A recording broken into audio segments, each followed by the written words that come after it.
Hey, what's up? This is True Seeker. You're now tuned into The Awakening. Today we're speaking with Eric Dollard about supernatural power of music and the type of effects that music has on the human body, and if it even affects your astral body, your mind, what you listen to. There's been a lot of studies done about the type of music that you listen to, that it affects the way that you perceive the world, what type of music you're listening to. Studies show that you retain 30% of what you hear and 70% of what you say. So whenever you're listening to music and you're repeating some lyrics, even if you don't believe those lyrics and you start repeating them over and over, you start to remember them. They'll come back in your psyche. You're going to remember what you say because repetition reduces resistance. The more and more you hear a phrase, the more and more you come in contact with some type of work or sounds, the more and more that you're going to let your guard down and begin to form a pattern in your mind, and those thoughts are going to come back up and things like that. So music can almost take you back, almost summon feelings and emotions that you felt years ago, almost like a time machine. Say if you had an experience with a loved one years prior and you hear a song, and that song can take you back and bring up those same feelings, those same emotions, and bring you back to that place. So with all this being said, we want to let you know that music is powerful. Music is a weapon, reminiscent of the story of the Pied Piper whenever he came into town to lead the rats out of the town by playing his magical flute, I believe it was. And he led the rats out, and the townspeople didn't pay him. So he actually came back wearing his bright colored clothing and playing his songs, but this time he got all the children to listen to him. So he was able to take all the children out of the town and keep them there with him. And I think that's what's going on now when we look at mainstream media and the mainstream music and understand the messages and the symbols and the different colors and all these type of things that's leading our generation through music, whether it's through MTV or BET or whatever. They can release a style of clothing, a song, and even if it doesn't make sense, even if it's not good, if enough people start doing it, the masses seem to follow. So we understand that music and tone and sound is vibrations. It actually affects your genetic makeup. When you start listening to music over and over, you begin to think differently. You begin to see the world differently. So that's why we're talking to Eric Dollard today about the power of music. I've seen some of his videos, and he talks about the work of Pythagorean, who is a big influence on my work and my worldview. If you read the works on him, the way that they reverence music and reverence life is pretty inspiring for those seeking a spiritual path or just want to be better individuals. So we're going to be speaking about music and spirituality all wrapped into one. So, Eric, welcome to the show. Thank you. So if you have anything to add with on, those opening points that I made. Well, music goes even farther in that it establishes an archetype, and the archetype can actually exert a force on the ether and cause things to materialize or happen that normally would be physically impossible. This is what the Pythagoreans were basically into, and it's preceded by the science of numerology, where numbers themselves have specific powers. And if you use what's called the Chaldean number system, and you look at your phone numbers and your addresses and the addresses and phone numbers of people that you have relations with, you'll find that there's a common numerical denominator through all of this. And Pythagoras developed a system of ratios for logarithmic proportions, which today we call music, but at that time it was not designed for entertainment purposes or to be performed. It was more of it's kind of hard to say. It was kind of like a key or an access for them to get into these higher dimensions. Mm-hmm. Yeah, that's whenever you're listening to different metronomes, different beats, when you listen to drums and things like that, it's always been used to put you into a heightened state of awareness, a trance-like state. We know that everybody likes to refer back to the Africans whenever they play the drums and they conjure spirits or get into some type of trance where they're able to embody animals and things like that. So, and I think the same thing's going on through the mainstream media, but the energies that's being led behind these open doors are not positive on our culture. I think we can look at what's going on, and I think that's safe to say. Well, basically, you have to remember that the music I'm referring to basically ceased to exist after 1750. So we're talking about a whole different reality in music that goes back to names like Kepler, Robert Flood, and numerous other people where in Flood's case you were dealing with a symbolic geometry or numerology that allowed you, through the Pythagorean method, to basically figure out where planets were that weren't even known about yet. And then Kepler did a similar thing, but rather than from the numerological and the spiritual standpoint, he did it from more the mathematical standpoint. Neither of them got along. They were kind of a schismatic split on the whole Pythagorean movement, which really got screwed up by the Dark Ages and the concept of the Earth being the center of the solar system. So in Pythagoras' time, things weren't looked at that way, and then when the Dark Ages came about, it got into that, basically the first theory of relativity, which is the Earth is the center of the universe and everything's relative to it, and music basically pretty much went dead through that interval, and then it started to come back to life through Kepler's time, and it finally reached its grand conclusion with Johann Sebastian Bach, that he was the Nikola Tesla of the music world, and he was basically just thrown in the garbage. His work just went to the dump after he died. Fortunately, somebody salvaged it, so we can still listen to this today.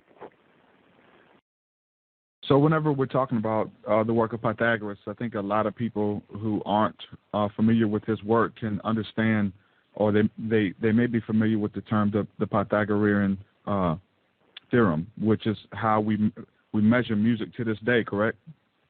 Well, the Pythagorean theorem is more of a geometrical thing. It actually is the fundamental theory of alternating current. It's very interesting that music and alternating current theory almost run hand in hand.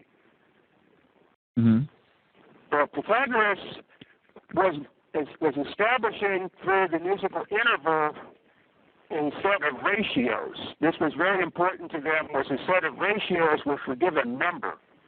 And it was this number itself that had the power. It wasn't the music being performed as an entertainment or for other people to listen to. It was almost kind of like a voodoo thing. And Pythagoreans believed that by establishing this system of ratios, we could ascertain as humans where we fit in the infinite logarithmic period that goes from the tiniest things to the largest things of the world, which the Pythagoreans viewed as a sequential progression or regression, and not like today where it's disjoint particles and atoms and things that don't even make any sense anymore.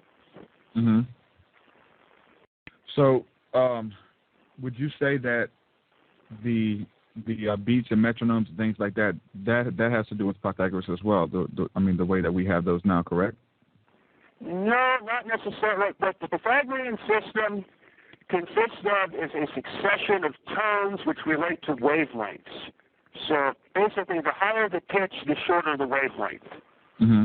So the proportion between these wavelengths, like 3 to 2 or 2 to 1, this is what the Pythagorean system is about, is a sequential series of these tones, or what we now refer to as melody.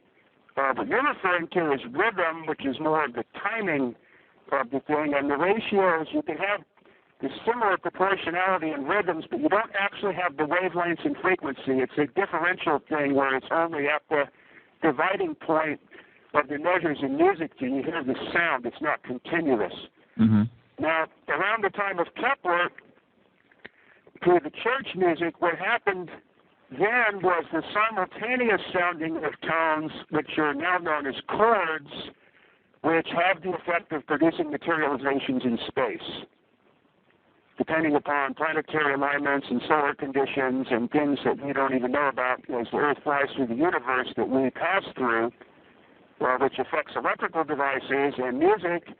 And the church, at that time, up to Johann Sebastian Bach, basically the churches through the pipe organ and the acoustic dynamics of the church, which is extremely complex. I don't think anybody with the most advanced computer programs could ever duplicate that stuff today. Some of those pipe organs had as many as 15 or 18,000 pipes. Mm-hmm. And these were specifically designed to work with the church, which was kind of a like an electrical network of coils and capacitors, but on a level. And then this thing pulled the cosmic energy out of the dielectric field of space with its copper roof, and it basically was a substation to God. It really doesn't differ too much than the transformer hanging on the pole outside your house, which takes the electricity, which would be completely unmanageable and dangerous in the house, and then brings that to a level where it's useful to your appliances and what have you without just getting vicious and wild on you and blowing everything to smithereens. The church performed a similar function up to the time of Bach. So the church consisted of, they were basically a transformer, someone that gets you in tune with God quite literally instead of what we see now, correct? Yeah, it's actual polarization. It's like, the way iron filings are influenced by a magnet. Mm-hmm. And I've actually experienced this. And this is basically the scientific method behind the spirituality, correct? Well, this is you have to know I'm an electrical engineer, so I view things in terms of electric fields. Mm-hmm.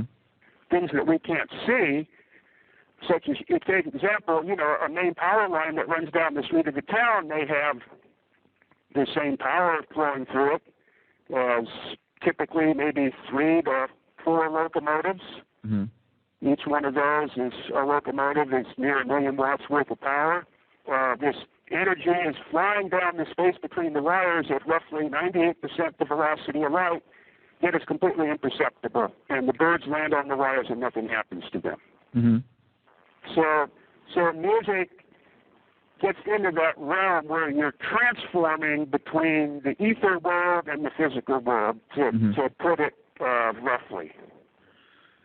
So you're talking about tones and frequencies and things like that they would listen to open up a higher state of consciousness, to get in tune with God, quite literally, to hear these tones. Well, not necessarily tones, but ratios. Okay. The important concept here are what are called ratios. Okay. So if I have a tone that's 420 cycles a second, and then I have a tone that's 840 cycles a second, and that's the ratio of an octave. Mm-hmm. So when those two tones are played in succession, then when your mind hears, because your mind remembers the previous tone and then compares it with the subsequent tone, and the waveforms produced have specific shapes. They actually, you can, with dust on metal plates and what have you, you can actually see these waveforms, particularly with the type of oscilloscope I developed I call the time television, which turns the music into an actual three-dimensional entity that you can see on the screen. Each one of these notes has a shape like an atom. So when you start dividing the intervals up, each one of these becomes a more and more complicated. The fifth and the third and the fourth, and all of these become a more and more complicated entity. Mm-hmm. And your mind is assembling that entity. Now, when you sound the tone simultaneously, then you get the physical that you can see on the oscilloscope, which makes actual geometric patterns in the space that permeate your body. Yeah. Just like an electric field. Mm-hmm. Because now, the body it's highly dependent on, it can't be, it does not work the same way every day. It's like my car is designed to sense the electric environment around me with a set of antennas on that. When I drive under these 1 million volt DC power lines, it causes all this fire to come off my antennas. Mm-hmm. And I can measure the voltage on the power lines and the polarity that way. And when I worked in LA, I had, for decades, I had to drive under this power line going out of town every day, and I kept a detailed record of the daily response. And even though everything looks the same one day to the next day, there'll be some days the fire will be there'll be some days the fire won't. There'll be some days it's more prominent on the positive wire than the negative wire as I drive through it, because there's something polarizing space. and this is the planets and the sun and the universe polarizes space, and music works through that polarization by adding on top of it. So the theory works, but it doesn't work every day. It's almost like if you was to try the same method every day, it's going to be close, but it's not going to be exact. Is that what you're saying? You may not get the same effects. Mm-hmm. See, and this is part of what the responsibility of the church was, is when they know these things were happening, and that's when it was time to fire the apparatus up. Could anything backfire on you, though? So, like, if you're saying that something that produces a positive effect, would that same method in turn produce a negative effect on a different day, or are you pretty much? Well, what I've determined in my decades of listening to music and what have you, and devoting myself to it, is it's usually a heightened or lessened situation. Like one day, a piece of music might just have an absolutely profound effect on you. And then another day, it just goes right through you, and it doesn't have any effect. It's not like it becomes negative, unless the music is designed to be negative. Yeah. Which today's music is designed to be negative. Mm-hmm. But it's also not harmonic, and it cannot tap into these energies. Mm-hmm. So today's music really is kind of more of a mechanical expression, so to say. It's like music in this zone. There's a lot of music zones. This is one of the things I do with the HF radio in my car, and I used to have a very massive installation for this with giant antennas that used the entire Earth as a stereo. So if there was a station broadcasting music in China, I could hear its reverberations all around the Earth and receive it in stereo and use the Earth as a concert hall. Mm-hmm. And the effects of the change from day to day were absolutely stunning when this happened. Yeah. So what I found from years and years of, analyzing the HF band and all these signals, on a wider scale just than for music, it's kind of, it's like something the National Security Agency would have. This massive facility with spectrum analyzers.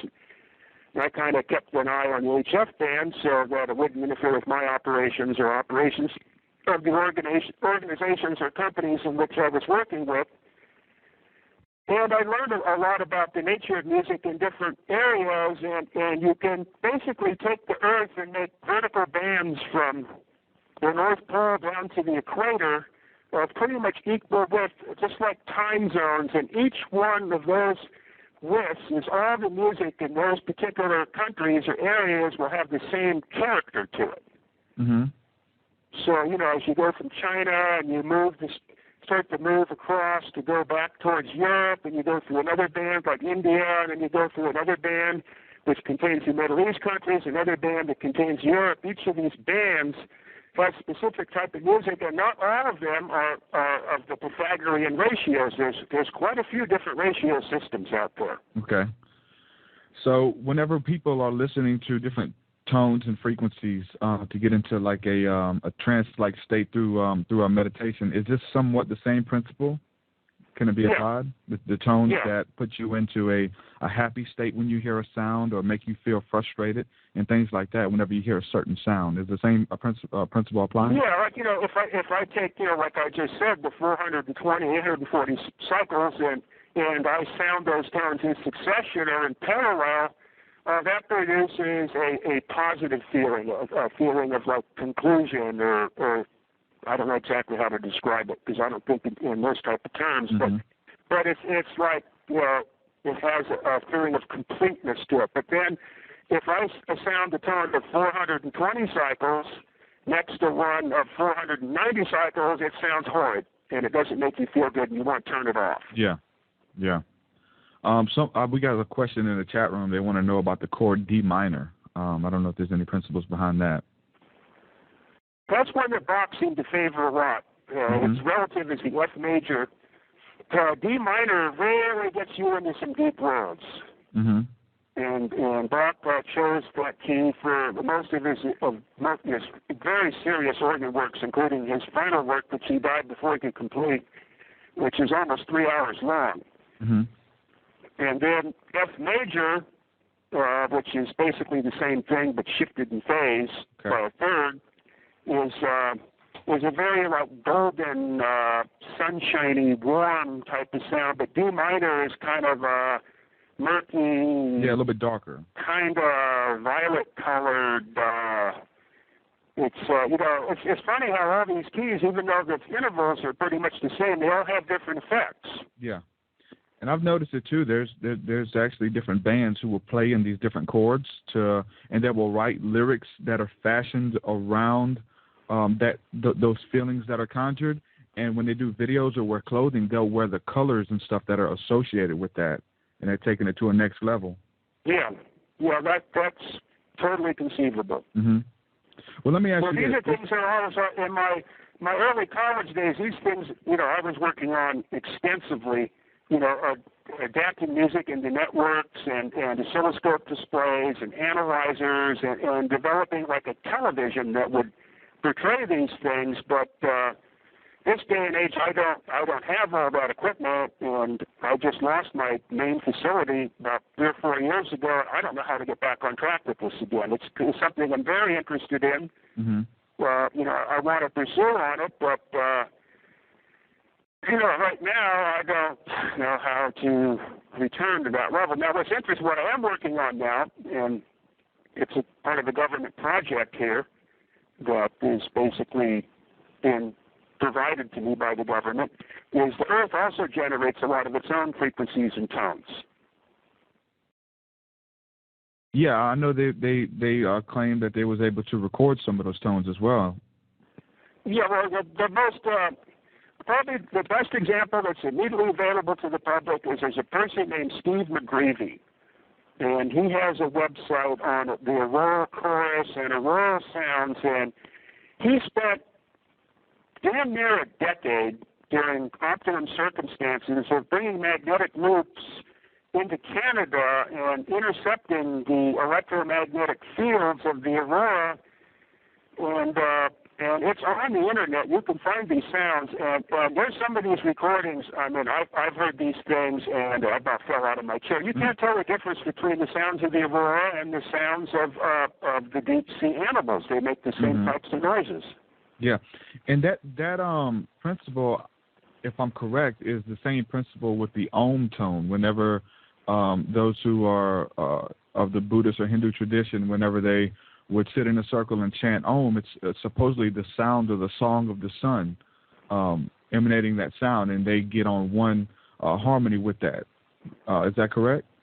Yeah, you could hit a harmonic, the aurora tones, and for me, I'm into the telluric stuff that the earthquakes and volcanoes and hurricanes and those kind of things generate. That's the bulk of my research, and that's what my project is right now. Also produces a lot of interesting, at the beginning, the onset, before the main seismic event, I've heard recordings of other people have taken of what sounds like giant Tibetan gongs. My equipment picked up like screaming sounds and yips, and there's all these frequencies, but the wavelengths are so long and the velocities are so high on this type of stuff that we only exist at a very higher harmonic of these frequencies and wavelengths, which could be, half the size of the solar system, or have a frequency of one cycle every 28 days. These are extremely low-pitched, long wavelengths, and these things are permeating through the atmosphere all the time. I have an extremely sensitive altimeter barometer instrument in my car that we use on the fighter jets that will measure elevation down to just a couple of feet.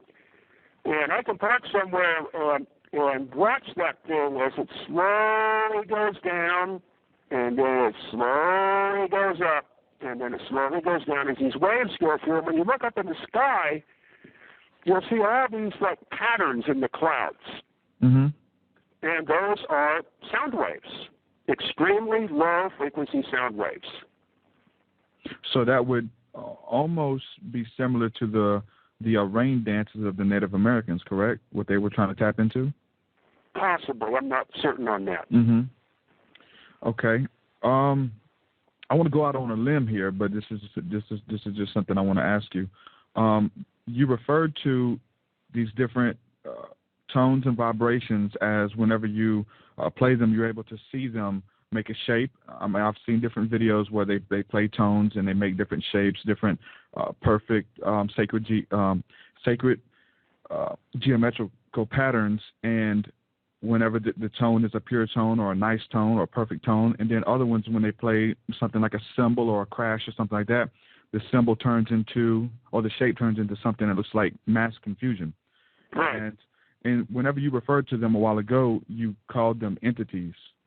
Is on a very spiritual level, when you talked about the church was actually in on this as well, and they studied this and, performed this as well. Are these entities, or are these sounds and tones, are they living entities? Are they living beings? Well, it's hard to say. I mean, they start to become, like an organism. Mm-hmm.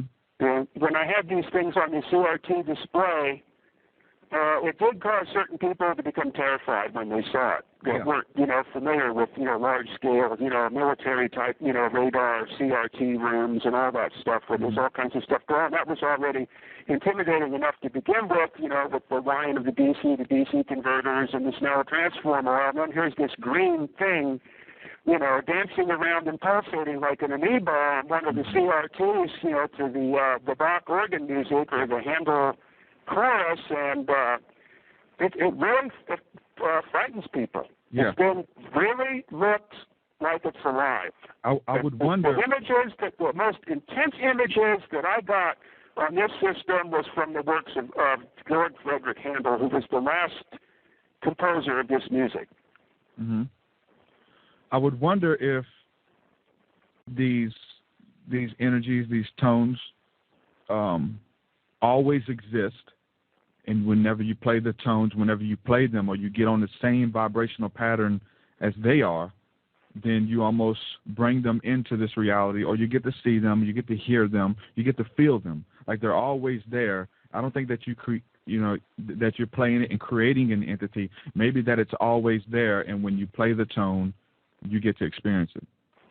That's conceivable, but that doesn't correspond with the electrical or induction theory of it. Okay, so all that has to be created and generated? The induction theory, Faraday, which seems to be how this stuff works, is empty space is filled with a primordial medium, which is in electrical work was referred to as the ether. Mm-hmm. The ether, I gave anyone that's interested in this subject is I presented a lecture on this last June, and there's a book also that goes with it called The Four-Quadrant Representation of Electricity. And my mind was keener on the subject then than now, so if you can get a copy of that video, I'll get into how the ether is affected by the archetypes and the formative forces. The ether is kind of at the end of the line, and the archetype is what's in the Pythagorean ratios. The archetype is what modulates space. Now, the space, the ether, is a bunch of little like tubes or lines that are all kind of mashed in every which direction, and they all equalize each other out. There is no entity. But when a formative force is applied to the ether, then one set of lines will point one way, and one set of lines will point the other way, and then you'll start to get the polarization. And then this confused mass of spaghetti in a big blob made out of the ether all of a sudden forms into a physical shape, which could be you or me or a garbage can or a cloud in the sky or things that we can't see, like musical entities in the air. Mm-hmm. That's the basic theory. Now, I could be wrong on that, but this is the theory that I've been, using and is going to be an upcoming topic in my next presentation, because until I describe how the ether and electricity works, there's no way that I can explain to somebody how radio and Tesla's transmission and all that type of stuff works. Yeah. Well, I told you I was kind of stepping out there. I mean, I see a picture of it, but explaining it and trying to, I think it's going to have the same effects either way, because I believe that that the same principles apply, whether they were there the whole time or you're creating them or whatever. And I kind of like to tie it into, there's two different stories One is the story of Pythagoras. It was recorded. It was said that he was coming home from a exhibit or something like that, and there was a drunk man. He was walking down the street, and the story says that the drunk man was harassing a homosexual at the time, and he didn't like him. He was riled up, trying to fight him. He was trying to kick down his door and get in his house because he wanted to do harm to him. And supposedly Pythagoras looked, and on the corner there was a man playing a flute, and the rhythm that in the notes that he was playing was real aggressive and real. It was aggressive in some of the lower tones or chords, and the story says that Pythagoras asked him to play a softer, more sweeter, upbeat melody, and whenever the man changed his melody, that the whole countenance of the man who was violent trying to attack the other man totally changed as soon as the music changed, and the man gathered himself and went about his way. Yeah, I mean, that's basically the whole theory behind the church modes, which was the formalization of the Pythagoras music during the Middle Ages. Is, there were books written on this back then describing how one particular mode would, make people behave one way, and another particular mode would make people behave another way. And of course, that's how this stuff is used against us in the media to get us to, eat things that we don't want to eat and do things that we don't normally want to do. Colors, shapes, sounds, all of it. Jingles. Oh, yeah. The ratios work the same way with colors. That's why, the colors in a televised media image are always very specific to what's going on. There's a whole engineering behind all this stuff that adapts from decade to decade. Oh, yeah. Definitely. So once you put your face up to that CRT, your reality, your polarization, just like the ether, is being modulated by the color proportions. Well, you have no control over it. Some people are more sensitive than others in that they can be cognizant of it. Other people are not aware. So to me, I'm so sensitive of it. Just the color of the ground of an area that I'm living in has a profound influence on me. In some places, I just can't stay for more than a couple of hours. Yeah. Well, I know what you're talking about. So, and also, I think I kind of tie that story in with me in the scriptures, how King Saul had a evil spirit tormenting him, and David went up to him with the harp and began to play this music, and the only time that this evil spirit would subside was when David played his harp and played these songs or chords or whatever. Well, that makes sense. I kind of tied the two stories together. Just understanding the power of music. Not that it's just... Well, the power of music, I think, is really expressed well in how the walls of Jericho fell down. Exactly. I was going to ask you about that as well. Yeah. So the thing that I came to understand or believe in my course of all this investigation, I'll make reference to the book that really reawakened me to this, because this is all stuff I did in my college years and, at RCA and all that. And later on, I became interested in different things. But I have like a book exchange thing goes on with a friend of mine, and this is what leads to my writings on the internet, which are now up to about 1,000 pages. He brings in these books on these type of subjects and then wants me to read them and then explain to him what's going on that he doesn't understand. So he brought me a book, and I really recommend that everybody read this book. It's called Music of the Spheres by a man named Jameson. And that's a term that Pythagoras coined, correct? What's that now? Well, that was the whole philosophy. I don't know who coined it, but that was the philosophy. So in going through this and I have a different way of receiving information than normal people do. I get things like in chunks and images, and I do not learn in a serial fashion. So in going through this book, it started to reawaken a lot of things that I had come to understand when I was actually studying this stuff in college and doing experiments in relation with RCA at the time.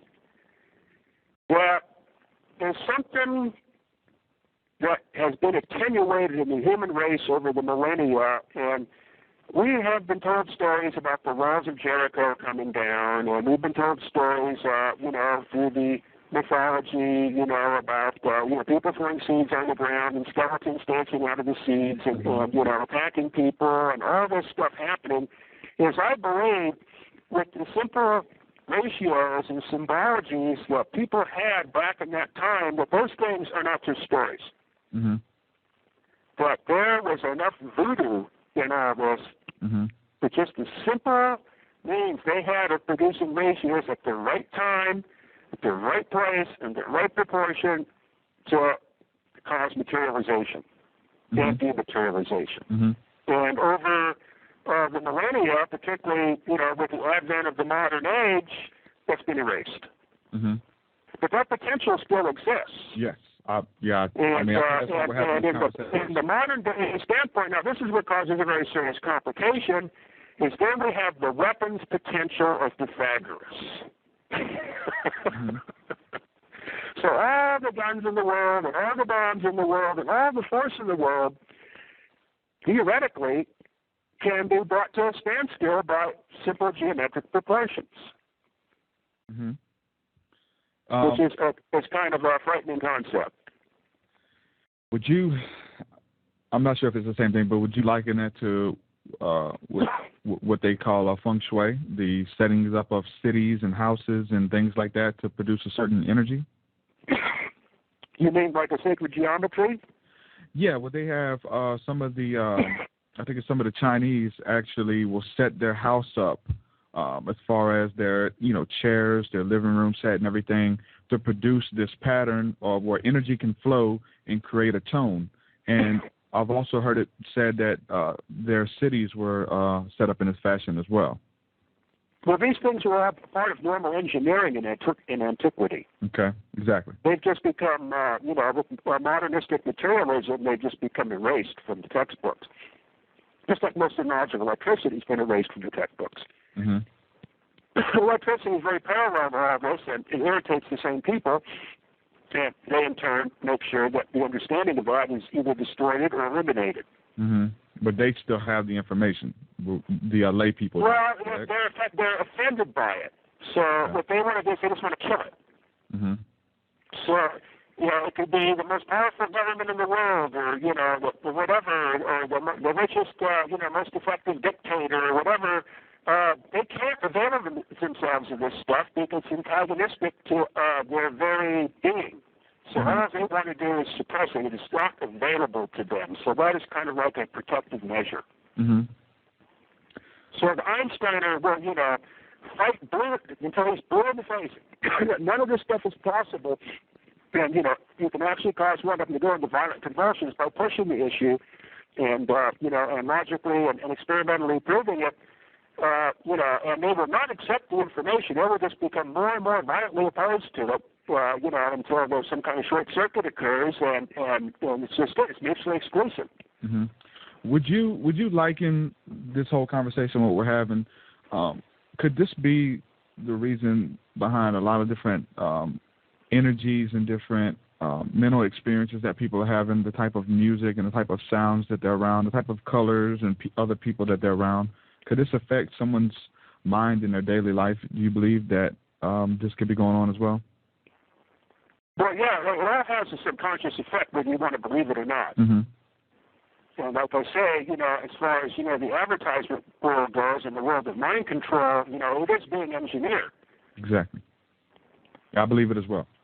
But on a higher level, these people don't have that. They don't have access to that because of their own denials. Okay.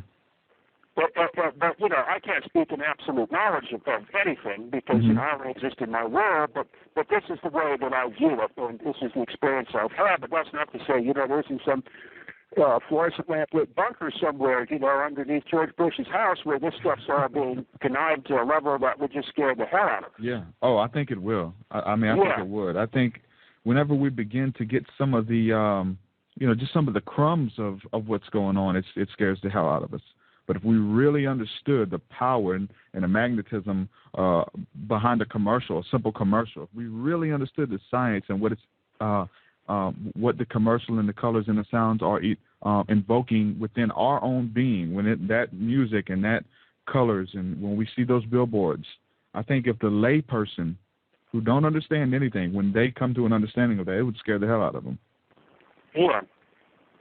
So, well, I mean, there's an even deeper level, because it's been asserted that, these particular species that I just referred to in their bunkers, and there's good evidence of this all around in the architecture of the things that, the instruments and vehicles and whatever that are created for us, is there's a deliberate attempt to create some kind of demonic entity and to bring it into an actual physical being. Yeah, well, that's why we're asking you. We're at the threshold now. It's a satanic female horned entity. You can see its face in virtually all the architecture if you're sensitive to it. Most people, of course, are blind on the conscious level, but in engaging these archetypes is each person is becoming like a cell and like a large jellyfish of this spiritual entity. Mm-hmm. And some of the music that I've referred to is actually toxic to these people, and can be used similar to the Rife beam tube for eradicating cancer cells. Is this music can actually, as you pointed out in some of the earlier examples, can be actually used to disrupt the archetype of this thing and cause it to dissolve, in my theory. So almost like the control and the negativity and all that is almost like the lifeblood of this thing. Yeah, it's there's an organism, in marine biology, there's a group of organisms that are referred to as hydrozoans. And they are a scientific mystery. The jellyfish is an example of one. The jellyfish consists of a very large quantity of individual cells. But there's something different about the jellyfish and those hydrozoan-type animals that you don't encounter in the higher order animals. Is there's no veins, there's no arteries, there's no nerves, there's no central nervous system, there's no brain, there's no heart, there's no lungs. Each and every cell respirates and exists independent, yet the entire organism moves as a whole. Mm-hmm. So this is the situation that we're dealing with. I want to open up the phone lines for anybody who has questions and you want to talk to Eric Dollard. You can call. The number is 724-444-7444. You can enter the call ID as 78643#. Those in the chat room, it's going to be listed at the bottom. If you have a question, you can call in now. I'm thinking on a microscopic level, well, I don't want to say microscopic, on the level of which we see things right now, we can't see that entity. But if you was to back up and look at maybe the earth or the different nations from above, you could see this entity operating over nations, I believe. Because, I actually, read the Holy Bible and read the scriptures, and there's actually these entities which are referred to as principalities in the Bible, and it says that we don't war against flesh and blood, which is these carnal things that we can touch, taste, see, and hear. We don't do war against that, but it is a spiritual battle, and we wrestle with these powers that we can't see on a day-to-day basis, but they're there, they're operating, they're more real than you and me. And there's a story in the book of Daniel where the angel Michael was traveling back and forth between earth and heaven, bringing forth prayers and information and things like that. And he actually withstood one of these principalities. And in the scriptures, it calls it I believe it's the Prince of Tyre. No, it's actually the Prince of Persia. And this is not talking about a literal prince. It's talking about a principality, a power that is ruling and governing over this set of land. And I believe that that these entities, these principalities, are controlling a lot of people. They're controlling the vibration. They're controlling the information that gets out and all that. And I'm kind of tying this into what you're saying because it's making perfect sense to me. Would you agree with you talking about these entities and these different negative beings that are being summoned by the higher ups or those who are in control? Is it very similar to what you're talking about? Well, yeah, I mean, that's a distinct possibility. Mm-hmm. You know, it doesn't have to be that, you know, a group of people are creating this thing. It could be, you know, this thing is controlling a group of people. Either or. You know, there's no way to tell which way the power flows. Mm-hmm. Because it's all too nebulous. Mm-hmm. But it's definitely there. There's no doubt about it. Yeah. It's becoming quite organized and coherent, and it manifests itself through architecture. Because basically architecture allows you to get into a time machine or whatever and go back and actually experience through the archetype who the people were that made it. Mm-hmm. So every era, every culture, all has its archetype. So, you know, the education system as it is, you know, you get a lot of exposure to different things at an early age, and this is Egyptians, and these are, you know, Russians, and all that is when you see something made by the Egyptians, or you see something, you know, made by the Russians, it's immediately identifiable. Oh, that's definitely Egypt. Mm-hmm. You know, it's not South Africa, it's not, you know, Germany, it's not Persia, it's Egypt. Mm-hmm. It stands out. I mean, I've been able to do this myself, you know, in my capacity as an electrical engineer when I started learning this stuff, you know, just after infancy. The school system, I didn't let the school system take this vision away from me, is when I would see like insulators or circuit breakers or things that I was learning about or working with, is I actually saw the people that made them. Yeah.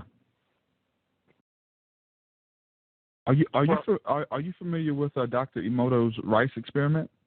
No. Okay. You can, if you look it up online, you can just type in Rife experiment or Dr. Emoto Rife experiment, and it was in a documentary that came out.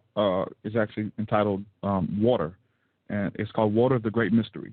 And what he did, and he was showing the different, you know, vibrations and the sacred geometry that was formed in water. And you can look this up on YouTube. Oh, yeah. Somebody showed me that, and the water started making all these patterns and forms. Yeah, yeah.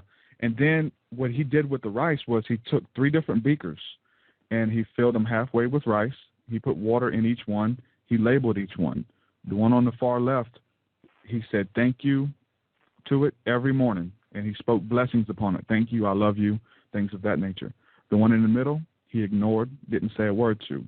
The one on the far right, he said, I hate you, you fool, every day for so many days.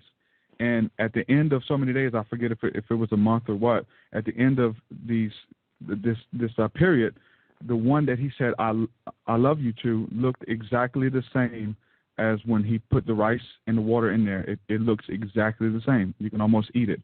And the one that he said, I hate you to, every day, it began to mold. And the whole jar was full of disgusting, nasty-looking mold. And so you actually have a lot of people who are doing this experiment for themselves, and they're filming it and putting it on YouTube.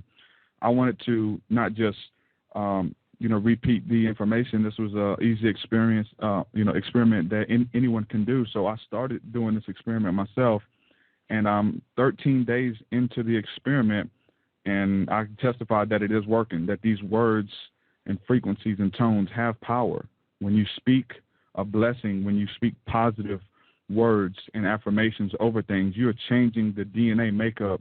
When you understand that your body is made out of water, you know what I'm saying? Your body is, 70% water? Something like that. And so whenever you're speaking blessings or curses to people, you're affecting them. So this is an experiment that anybody can do, to approve it. And whenever I get done, I'm going to film mine and put it on YouTube as well. So everybody who's subscribed to my channel, you'll actually be able to see that as well when I'm done. So I'm 13 days into it. It is working. So I think it's pretty amazing, and it speaks volumes about the different topics that we're speaking about today. Yeah, and it serves as an experimental verification that we're not just making this stuff up or imagining it. Exactly. And you can see everybody's video. I mean, it's working. The majority of the videos they're working, and they're showing you day by day progression. One experiment similar to that was done with freezing water and then observing the crystals that would form in the patterns, like the snowflakes and what have you, or frost forming on the glass. It was the same effect. It almost was like television into the archetypes of the sounds and energies that were stimulating the water as it was freezing. Yeah. So water has that unique property of possessing all kinds of inductivities, of course, electrical being one of them, but many other types of inductivities too, and can polarize into thousands of different forms. Mm-hmm.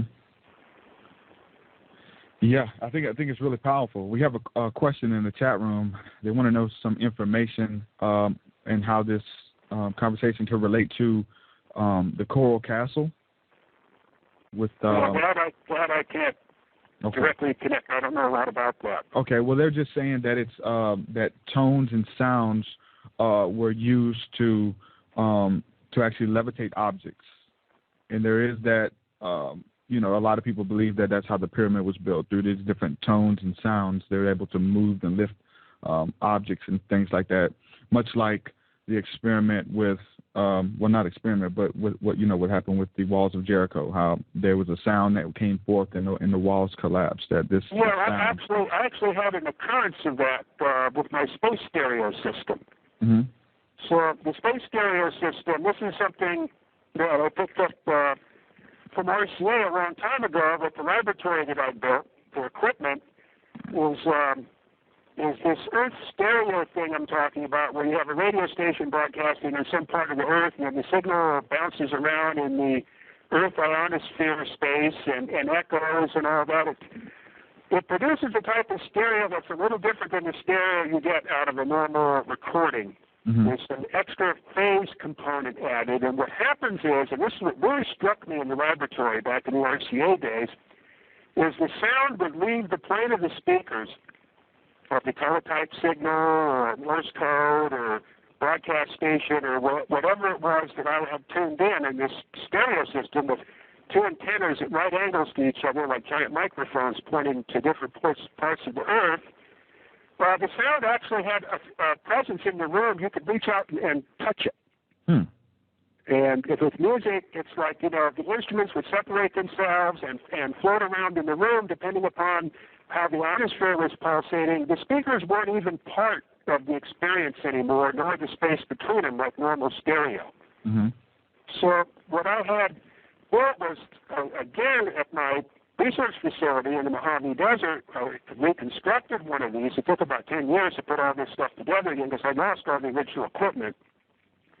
And there was a station in China which broadcasts records throughout the day that is specifically used to jam another radio station.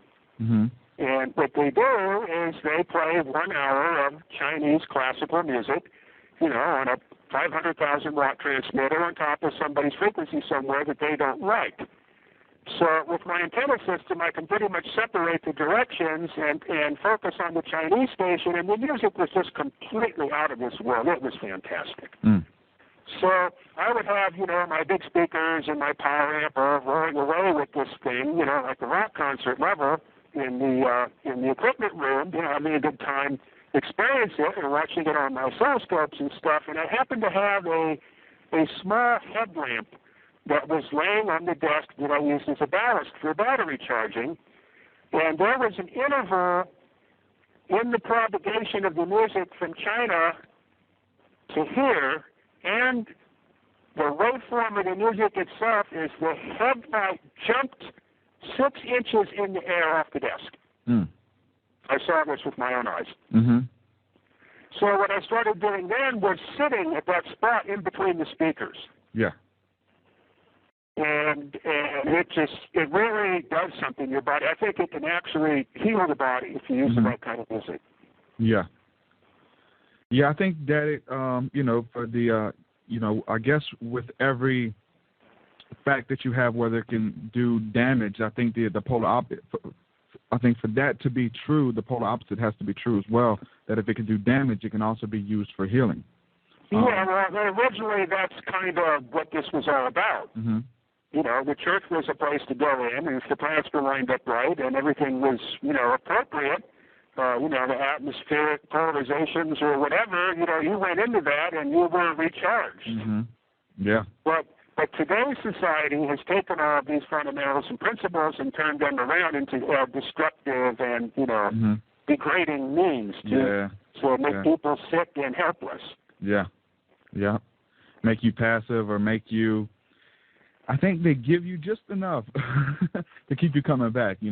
Like they give you just enough healing, or to make you reverence them and think that they have some type of power or some type of ability to be in touch with God, instead of letting the lay people know that they can do this as well, Well, that was the downfall of the church, and that's why, Martin Luther had to come about and yank this out of their hands and set them straight again. But, that lasted up to the time of Bach, but then the age of Romanticism, came in and destroyed everything, including the organs. They tore all the tracker mechanisms out and used telegraph relays instead and the whole thing, and just debased the whole thing. The concept of God, as conceived from the day of Pythagorean and all that, just completely vanished. And then by 1900, it was just turned to trash, complete trash.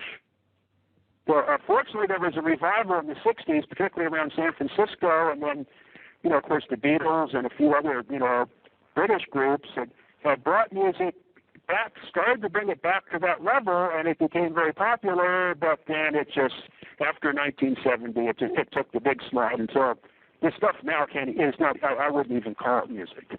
The names I have for it probably would offend everybody, so I won't use them. All right. Well, we got some of these people waiting on the line. They want to call in, but I want to tie that into about with the sound and the vibration, being able to change physical matters when you have like a glass, and they've done experiments where you can turn the sound to a certain volume at a certain frequency, and the glass cup will actually break. So that right there is an experiment. Or if you can't do it yourself, if you can't reach those pitches, there's videos where you can actually watch that happening. So, all right, we're going to take our first caller, and if anybody was on the line waiting, we'll go ahead and call in now. We'll take your call. So this call is coming from British Columbia. Hello. How you doing? Hello. Hey, it's easy. Hey, what's up, man? I'm good, brother. You have a question? Really engrossed in your subject today, man. It's really nice. I'm just meditating on it. It's beautiful. I can hear my chakras ringing.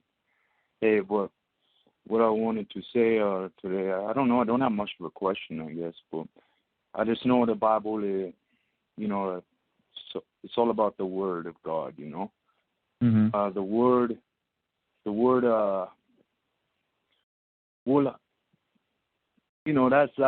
the Word. It'll always be the Word. The Word is there. But, word vibration.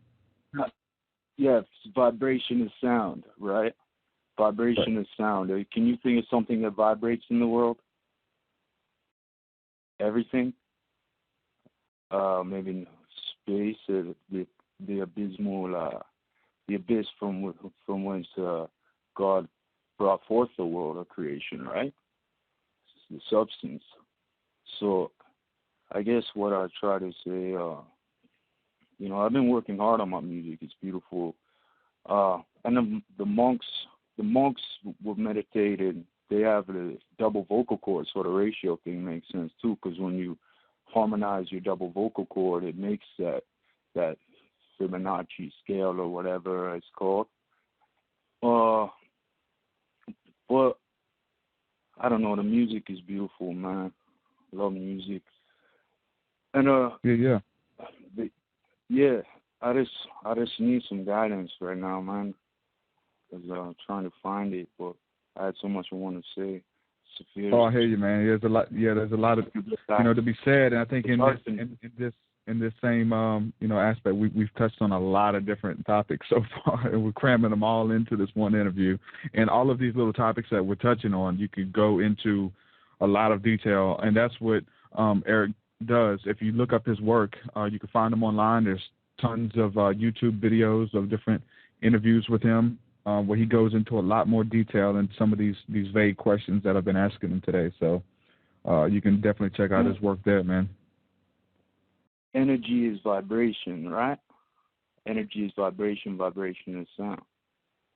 Music is energy. Everything is interconnected. It's all sound. The sun is a sound. The stars sing. The stars Mm-hmm. are like a drum. They're not just sitting there shining. They go boom, boom.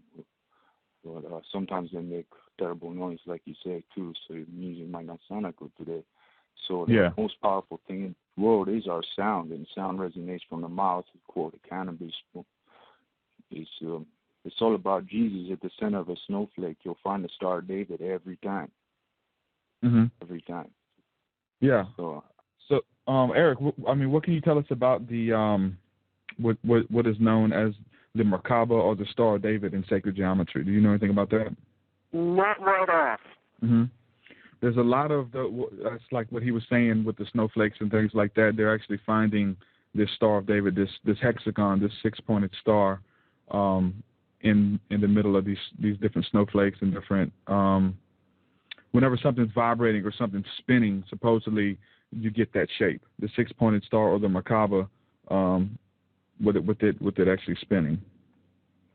Yeah, well, in the case of the snowflake, that's the archetype that the water crystallizes on. Mm-hmm. So it's all going to be based on those angles. The entirety of the snowflake is somehow going to be derived from that archetypal angle, the seed angle in the middle, which makes sense. Mm-hmm. I'm not exactly familiar with all that, but as far as log periodic antenna design goes, and the Rudolf Steiner concept of the growth of plants, there has to be the seed archetype that exists one step right out of what is being created. Mm-hmm. And then everything progresses from that point. You have there's a movement now that a lot of people are doing, and they're taking a vow and they're not listening to anything unless it's tuned to the 432 hertz frequency. They're saying that this music sounds better and it affects you differently, and that the Well, you're talking about 432 cycles versus the standard 440 cycles? Exactly. Well, then that brings us back to the Pythagorean thing, because the 256 cycles is the 256 is a very important Pythagorean number, and the C should be 256. Mm-hmm. And then the other term should derive from that. Now, the 432 might be that. I'd have to calculate it right off to see. Okay, so you're saying the 440 is not right. The 256? Yeah. Okay. Because the Pythagorean progressions are based on certain multiples and powers, and 256 and 512 are part of that series. Mm-hmm. Okay. And it's the same thing with the lengths of the organ pipe. You have the 32 foot, and the next octave you have the 16 foot. See, in all of these, if you start making these things different sizes, from the pure proportionality standpoint, it doesn't seem to make sense because the ratios are all the same with respect to each other, but from the Pythagorean standpoint, we're trying to tune on to this carrier frequency, if you use a radio term that exists. Mm-hmm. Because suppressed carrier frequency that is behind everything, like in the single sideband, where modulation is going to sound all distorted or be beyond the range of human hearing until you reinsert the carrier signal that derived it, and then all of a sudden the speech comes out as audio perfectly crystal clear. Mm-hmm. So that would be the reason for landing on 256, because that is like a natural carrier or reference frequency for this whole system of music as we're talking about it, not as it's thought of by physicists.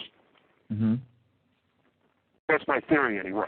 Okay. Well, yeah, I've definitely did the experiment myself. As far as you have a lot of people who will download music or upload music from some of today's popular artists, and they will change the tuning from its original tuning to the 432, and it just makes you feel better. I mean, you can actually feel the difference in it, even if it's some music that's dark, even with the lyrical content. When it's tuned to that higher frequency, it just feels better. You can actually feel it.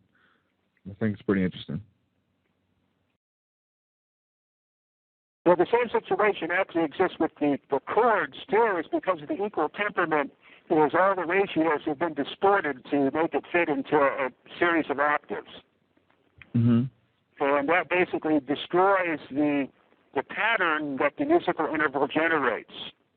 Yeah. So the problem is if you stay in one key, then you don't have to deal with that. But if you start getting into the heavy polyphonic music like Bach, well, then it doesn't work anymore, and you have to go equal temperament.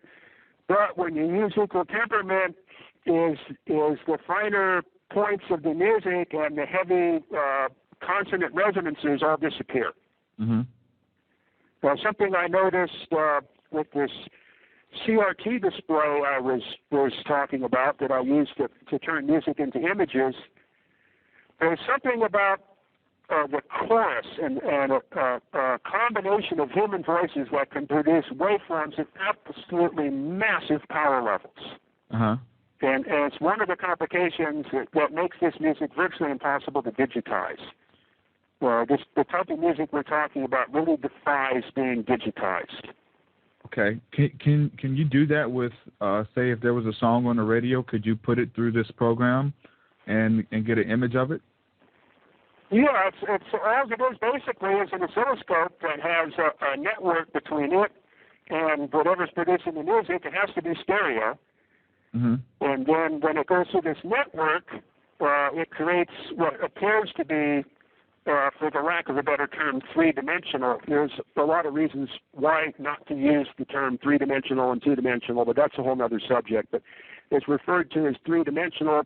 The proper word for it appears on the television screen to have volume. In other words, presence in a volumetric form, even though it's so-called two-dimensional on the screen.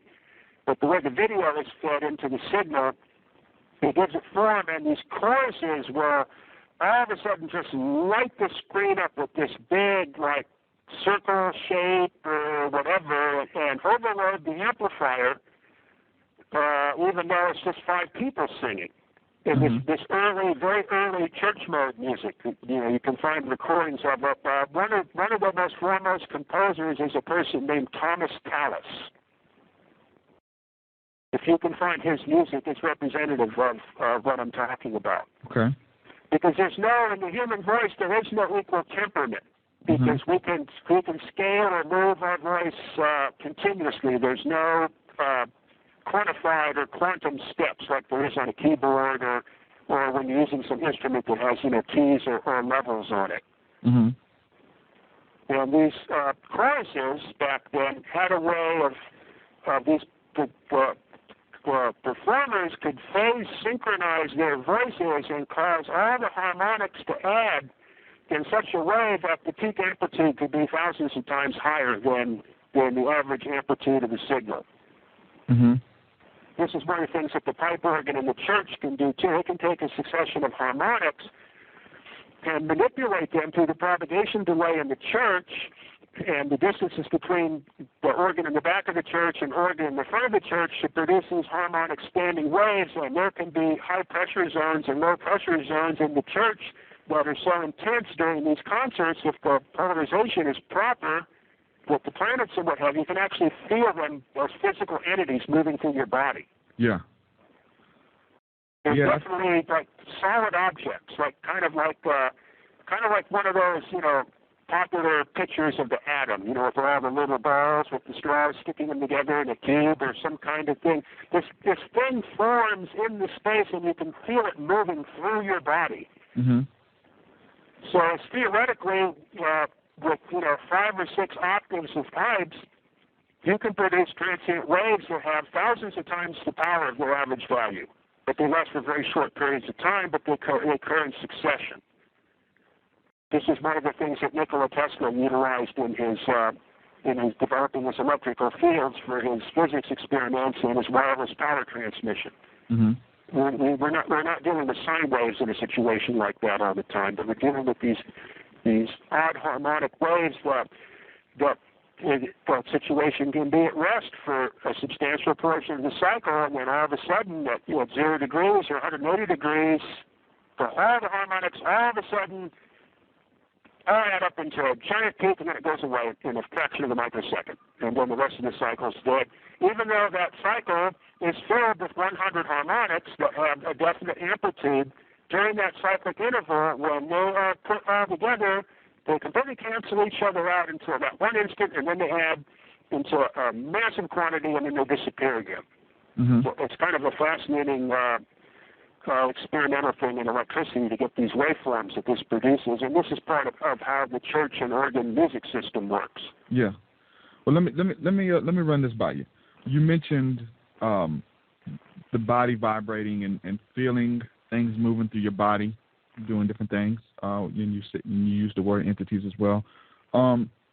Whenever you mention this, my mind, being a spiritual person, goes straight to the Kundalini awakening experience and the infilling or baptism of the Holy Spirit experience, where they literally start vibrating. They literally begin to sweat. They begin to cry, have a joyous feeling, and feel like all the negative things they've done in their life, all the negative baggages that they've been experiencing, are just erased after having this one experience. Whether and their whole body begins to literally vibrate very fast. Is there any way we can link this together, or there's like a scientific method behind this, or is this something that's just a spiritual experience? Well, that kind of gets hard to say. I mean, I can understand it on a musical level, but on that level, the ether theory and the electrical principles don't carry through that well. Mm-hmm. Well, because I know this, you were saying that you're able to feel these, with sound. And I know that it's not always sound being involved when these experiences happen. A lot of times there is, and then their body begins to actually, vibrate, and they feel a power and energy going through different parts of their body, doing something, cleaning them or something like that. Well, yeah, I mean, that's totally understandable. Mm-hmm. Is all these experiences in your life, cause physical polarizations in your body that are permanent.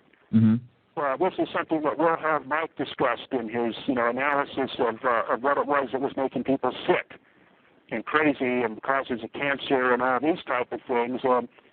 And it was because of these collected forms or situations in your body because of all these negative experiences, and then that basically starts to exclude the life energy, and then that part of your body can degenerate and turn into disease. But it originates in the thought pattern forming these archetypes in your body. But from the electromechanical standpoint, from what we've just been talking about, and the experiments I've been doing and the things that you've made mention of, it's music as a means to erase these things. Mm-hmm. Just like you take a magnet and wave it over, a piece of recording tape, and the information on it's gone. Yeah, this and I think it's tying in with everything we're talking about. And someone has a question, and I think you might have answered it as well, talking about any insight relating to frequencies that kill viruses. And I think this is the same thing we're talking about right now, whether it's this, negative or harmful things in your body that you may be able to find healing from. Well, this was actually developed and engineered by a medical doctor named Rife. Mm-hmm. And today, all that information is all distorted and turned into something that has no relation to his work, which is typical, just like with Tesla and everybody else. So whatever you hear with the name Rife on it is most likely to have no relation. But what Rife did, and I physically, held these apparatus in my hands, so I know the principles of operation, is he adapted a Tesla X-ray tube connected to a Tesla transformer, and then the Tesla transformer was excited by a small AM radio transmitter, and that would produce the Tesla beam that would penetrate the body and electrostatically cause mechanical actions on the viruses and things inside the body on a very minute level. So what he did is he took an assemblage of musical chords and had developed a microscope that the Einsteiners say is impossible, but he made it work anyway, and he could see things smaller than anybody could see. So he could see and not kill them with electrons or any of that type of stuff. So he studied the pathogens, the viruses and what have you, and then he beamed them with the Tesla tube, and then would put musical chords or similar multi-frequency relationships into the AM transmitter, and then manipulate those frequencies until the virus started to react, and then that would help him tune in, and then the virus would be when the right chord was reached, the virus would be completely destroyed. So he came up with a frequency log to figure this out, and he started eradicating cancer with it. So in response, the American Medical Association was formed under the direction of Morris Fishbein, and they destroyed the life of Dr. Rife. Yeah. Yeah, you can see why. This is where the American Medical Association finds its origin in this specific engineering occurrence. Yeah.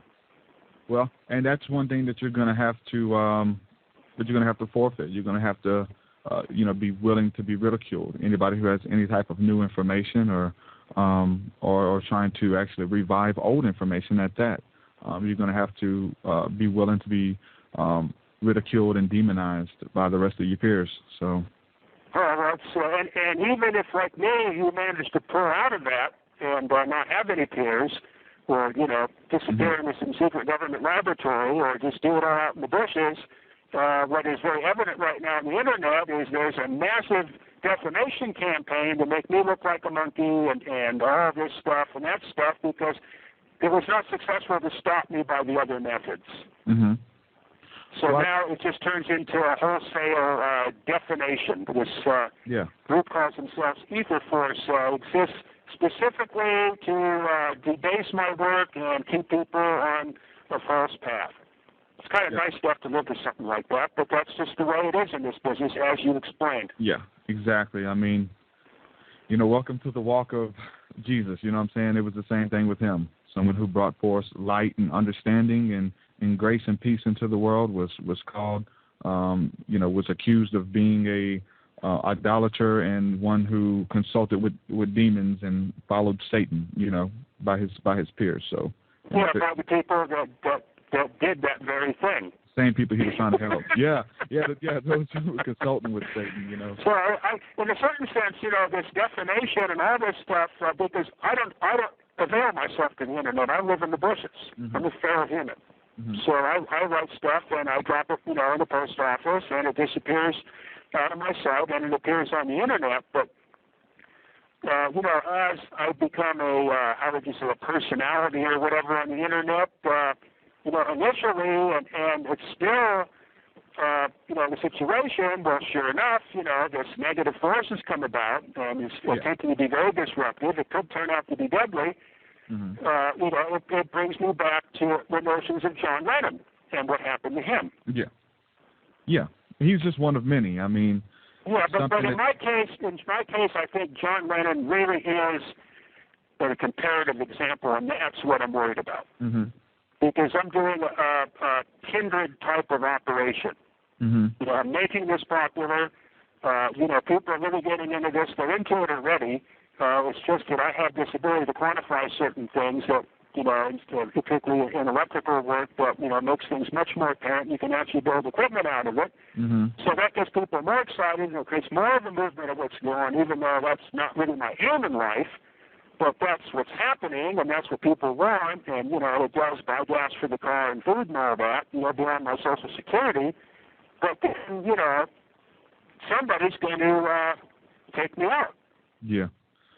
Well, I think you're doing a justice to the human race. I think that that you have everyone's best interest in mind. I don't think that you're in it for greed. I don't think that you're in it. I think that you're in it for the science, and that you're in it for understanding that you are a free man, and that all human beings are free men to experience life and to the abundance and the best life that they can, and to let them know what's going on. And these different things are happening. Different sciences do exist, and you're giving us the the breakdown on it and the deep inner workings of it. And the work that you're doing goes far beyond the topics on this show. I kind of approach things as more of a from a spiritual standpoint, and you're actually breaking down the science of everything that I believe. You're breaking down the science of the Christian faith. You're breaking down the science of the Hindus, the Buddhists, Islam, all those who understand that a world exists beyond this mundane things that we can touch, and it is a world of electromagnetic frequencies, called different names in different holy books, things like that. They can be tapped into. They are being tapped into now. So I'm going to put your work out there. I'm going to share your work with my fans, my listeners, and so there was a lot of people who were wanting to tune into this show. I put the show out there that we was going to do it, and we have a lot of people listening live, a lot of people who are going to go back on YouTube and listen to the show again. So it's there, and I think that there's an innocence there as far as you not trying to push your work or you're not trying to propagate your work. You're simply sharing your work. You're putting it out there, and those individuals who want the higher understanding of it, who want to know how it works and operates, they're going to find you. They're going to Google your name. They're going to Google topics that relate to it, and they're going to find you, just like I found you. And that's just how this cycle is working. So thank you for everything that you're doing. Thank you for putting your neck out there. I speak blessings over you just like I speak it over that water, and that everything will line up perfectly with your will, and your destiny will, come forth, and you won't be taken out, that you will be protected. And I believe in what you're doing. So with that being said, we got another call, and let's see if we got a question here. Caller, you on there? Hello. What's up? Hey, how's it going?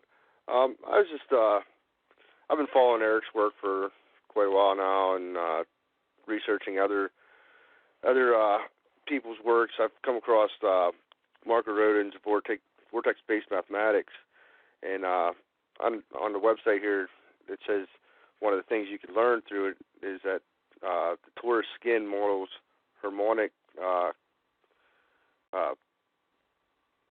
cascadence.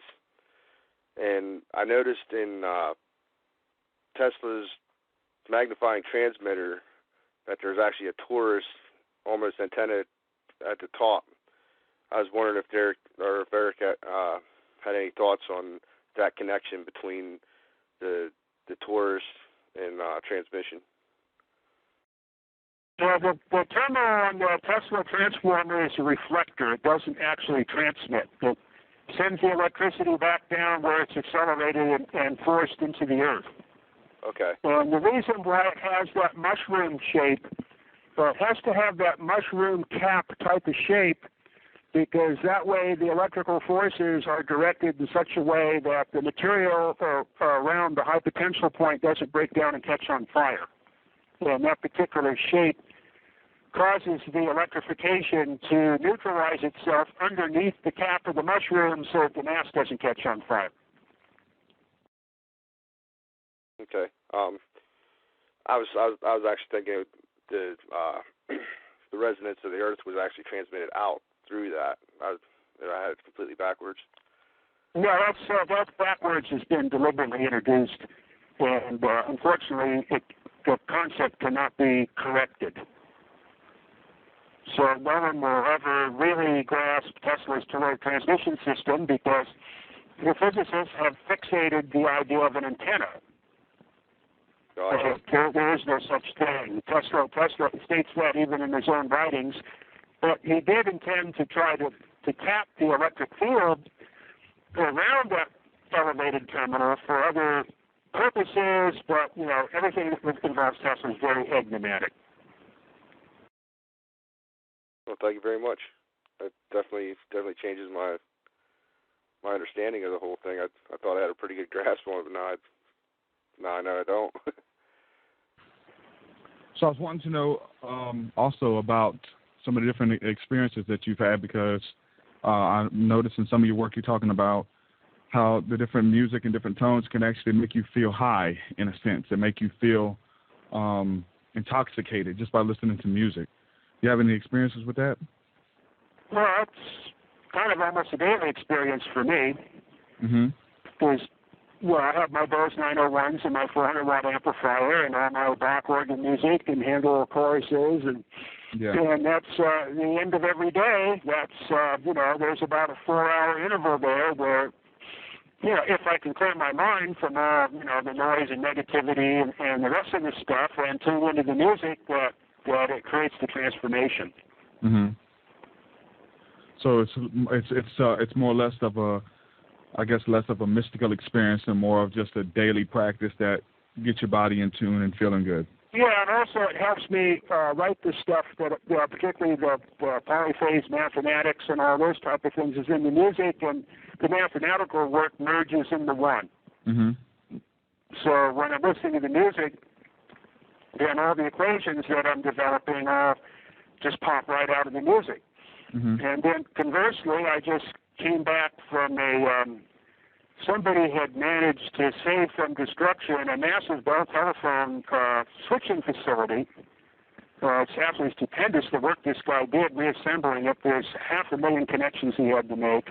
It's what's called a step-by-step system. It was the original telephone system, and after living in that building for 10 days and tuning into how the whole thing worked, and, it's basically, took me 12 years to fully understand the whole thing, but just getting the overview and all that. When I came back and put the block and the handle on, the music had a whole different dimension because the way that the switching system operated was very akin to how the music operated, and I'd heard the music in a way that I'd never heard it before until I had that experience with the telephone exchange. Mm-hmm. So it kind of works both ways. Okay. So I know I talked to you, you mentioned going out to the woods and things like that. Can you maybe touch about your experiences about what that can do for you as well, going out and being in tune with nature and how almost maybe resetting yourself? Well, it's the same situation as then you're in the natural archetypes. Mm-hmm. Which are quite pronounced because the archetypes, determine the shape of all living organisms. And when you're out in nature, you're amongst all these organisms. And after you're out there enough, and you stay out of Babylon long enough that your senses aren't distorted, you see that there's a geometric archetype or a pattern that ties all this stuff together. Mm-hmm. And then you realize that it's not a bunch of separate entities, that you're existing inside a situation that's basically like, sitting in a dark room and closing your eyes and listening to a block or handle. Mm-hmm. And a similar situation also in this facility that I just made mention of, because the particular way that Bell Telephone operated was truly the eighth wonder of the world. And there was a guy there that, wondered why the guy that built the thing and why myself, why we were attracted to this and why the sounds it made all the time while I was working didn't bother us and what the deal was. And I had just come out of the woods at that point in a very extensive direct contact with the forest for weeks and weeks. And then when I got in there with all those, weaves of colored wires and the way that all the components are geometrically patterned and all that, I told them, well, here's what's going on, is the reason why this turns me on is the exact same reason why the forest turns me on. Mm-hmm. Or the music of Bach does. Mm-hmm. It's because of that level of archetype, and it immediately suggests intelligent design, and that's what gets people high. Mm-hmm. And yeah. I still couldn't get it. No, hey, I get it. To him, it was just a bunch of relays and wire, Yeah, it gets me high. I understand. It's like when they go in the forest, there's a bunch of trees and weeds, yep. and, that's all it is, and then they go back in their trailer and they fire up the generator and they watch the game. Well, why didn't they stay home? Mm-hmm. Yeah. So I guess to kind of tie this question together, there's a renaissance of a practice of what is called grounding, and I'm not sure if you're familiar with it, but where people, they just are going back to walking barefoot when they can and putting their feet on the ground to ground their energies and feel the energies from the earth moving through their body. And if we're talking about, magnetism, or we're talking about electricity, grounding is basically 101 with that. Is there any truth behind grounding? Well, yeah, I mean, that's I went for 2 years straight in Barinas once without wearing shoes at all. Mm-hmm. I could walk through the blackberry bushes and the whole thing after a while, and that's definitely, there's something about that physical contact with the ground. Well, electrostatically, then, you are at ground potential, where if you're wearing shoes, you're at an arbitrary potential, which, when you're walking on a carpet, you find when you touch the doorknob, you can reach a potential of 25,000 volts or more. Mm-hmm. fact, at one time I actually managed to get it up to 500,000 volts, somewhat accidentally, and a spark jumped off of my side across the hallway to a fire sprinkler pipe, about maybe 4 feet long. That's 750,000 volts, most likely, or somewhere 500,000 volts. Okay. Okay. Now I think I had the phrase wrong. It's not grounding. It's called earthing. I'm sorry. Yeah, well, the British prefer to use the term earth connection, and America prefers to use the term ground connection. Will it almost, like, if you got a lot of stuff going on in your life and stuff, can it work as something that almost resets you, that it literally grounds you back to, you know, what matters? Just getting out in nature, taking your shoes off, being more conscious about things that are going on and, you know, that actually matter. Well, it's going to do the same thing we've just been talking about with music. But it's going to be on a less physical level. Yeah. It's going to be very similar to the situation in the church. There's going to be days when the voltage is high. There's going to be days when the voltage is low. It will depend on all these, you know, cosmic forces that the vegetation's actually, you know, like an antenna tuned into. And even the animals. Yeah. They were saying that that they've done studies as well where plants and vegetation grow faster when they listen to music, and so I guess that's where the theory comes from of you talking to your plants every day, talking to your flowers and stuff like that. Yeah, it might be. In that case, it might be a little more than just a mechanical explanation. That's what we're dealing with here. There's something more than physics involved with this, but nevertheless, it's related. I would say it's more of a geometrical situation. Yeah. So, you know, with them being alive and everything, and like we're talking about this water experiment and stuff, I think that it matters. You know, I think that it all matters if you're speaking to it. Supposedly, they did a experiment as well where they measured the resonance and the frequency from flowers, and whenever they were going to get scissors to go cut these flowers, the resonance and the frequency spiked, like they got scared whenever this was happening. It's almost like you know, whether it's the water or the plant itself, the life from the plant, like something was conscious of, you know, what was going on. Yeah, there was a whole book written on that called The Secret Life of Plants. Okay. Are you familiar with that book? No. Who's it by? Oh, I forget right off, but that book had quite an impact on me when I first read it. And it gets very deep into this. Okay. And I know you have more to say, but I actually have friends who consume certain plants, whether it's ayahuasca, marijuana, things like that, and they talk about having experiences where they come in contact with an entity, like this plant is alive under the consumption of it. Like they meet a woman who says, "I don't want to be smoked," or "You need to respect me," or something like that. Would there be? Well, that's conceivable. Because, you know, as far as the world of biology goes, life eats life. Well, humans are a bit different, and they pretty much eat only dead stuff. But in general, for a healthy organism, it's a life eats life situation. So when you consume the plant, you are consuming that entity and its life force and its archetypes, and that's merging with yours. And that's exactly what Pythagorean taught as well, about eating meat and things, correct? I'm not certain about that aspect of Pythagoras' work, but that's conceivable. Yeah, it was, I think, much like the Hindu look on it, as far as whenever you consume these animals and you're consuming the blood that you're taking upon the stresses and the things like that animal was going through. You know, that seems to be somewhat established in, you know, from the knowledge of hunters, that, you know, if when they kill an animal and the animal is in a state of distress in that process, that influences the flavor of the meat. But it should be pointed out that humans are not operating as carnivores, but they're operating as carrion eaters.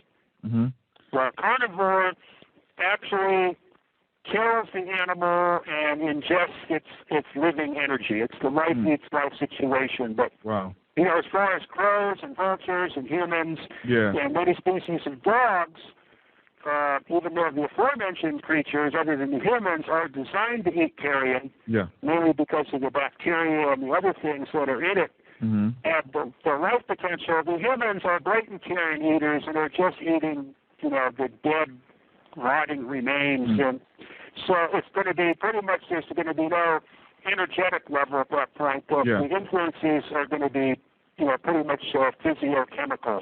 They're not going to be on an ether level, like if you were eating the animal while it was alive, like a carnivore does.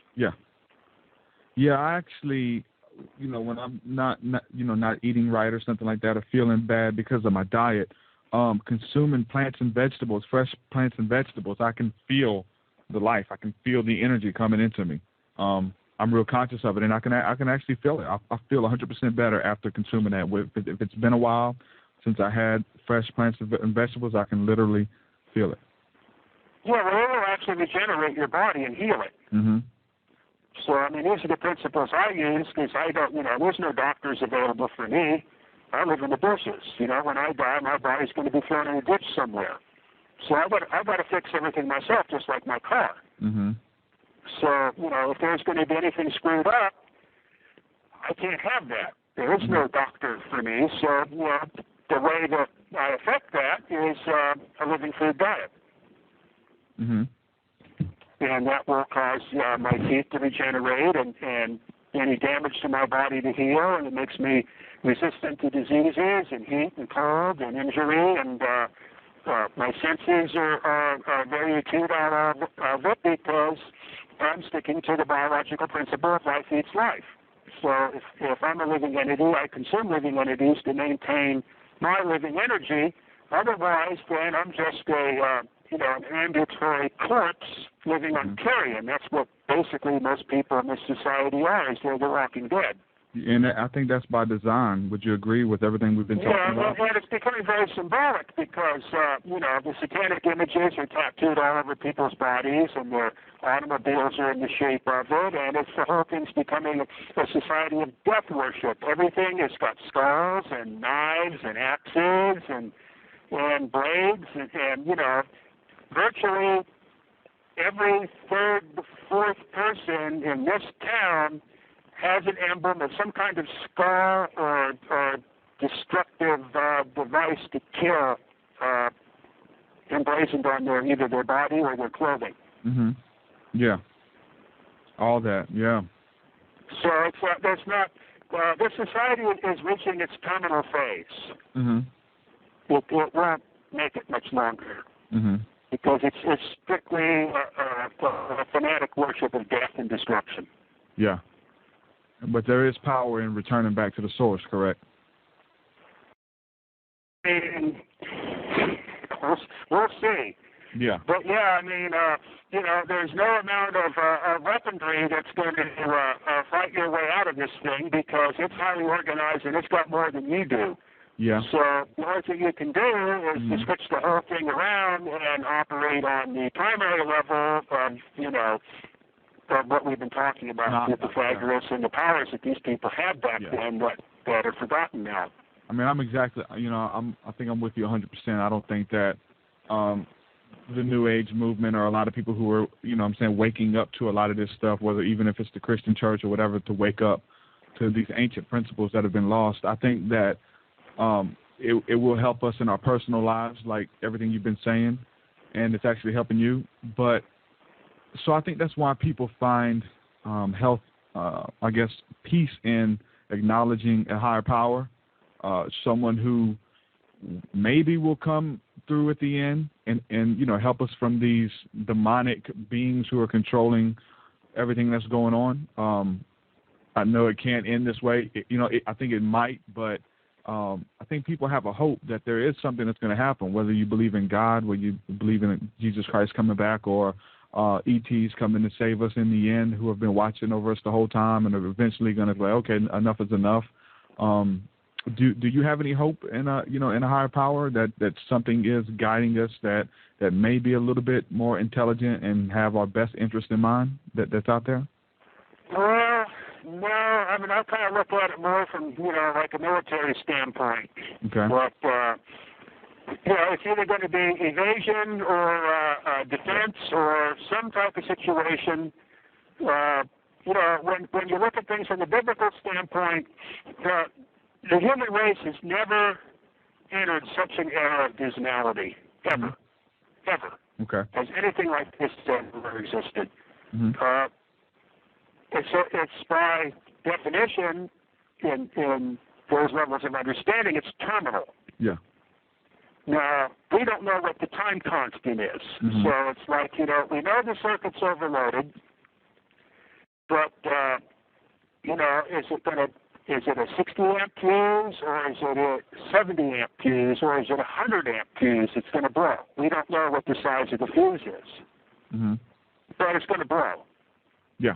So it could get thousands of times more worse than this. Mm-hmm. It could turn into a hell that no one would ever have conceived.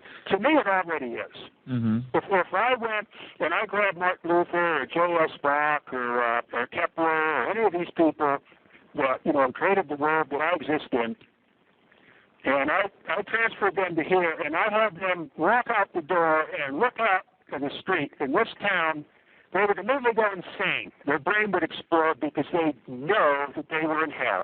Mm-hmm. Yeah. And I think that when we're talking about a higher power or ETs or whatever the case is, something that may come and help us or something like that, a lot of people sit by passive, where they understand, well, I don't have to do anything because somebody's coming to save me. I can. Well, that's the whole cop-out. That's why I don't subscribe to that. Exactly. But there are a lot of people waking up. There are a lot of people who want to get back in touch with nature, who seek the best interest of others, and who see others as an extension of themselves. And whether you want to call that getting back to spirituality or what, I think we need to enjoy this life and embrace each other and embrace life in general. And that's why I had you on the show, because I think you're explaining the scientific methods, like I said earlier, of a lot of the philosophies and a lot of the sciences behind spirituality that's written in a lot of holy books.